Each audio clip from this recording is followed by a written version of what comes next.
As the player moves through the game, you will need to clear the canvas before rendering the next frame of the animation. You can use the ClearRect Web API to accomplish this.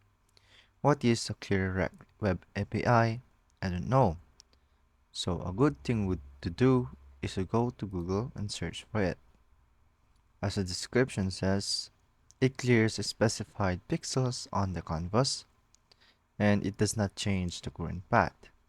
So we would use these values. So if we go to an example, we have here our canvas and then a CTX context. So this will be our canvas and the setting or the context would be a 2D as it shows. And then it fills a style of red.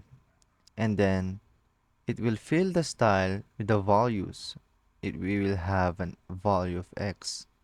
No, we would have an x value of 20 here part, next y value of 20, and then a width of 200, and then a height of 100.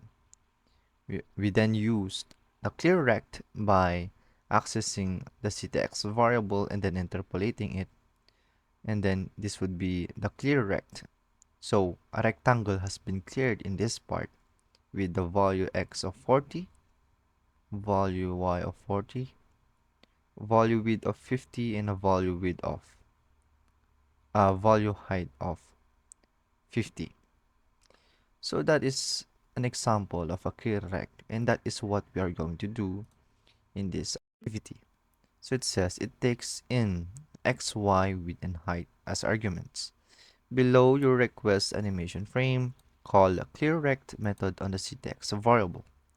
ctx for context, and then the clearRect web API, and inside of it would be the x, y, width, and then height. But in our case, our x would be 0, y would be 0, the width would be canvas, that width, and then canvas height for the height.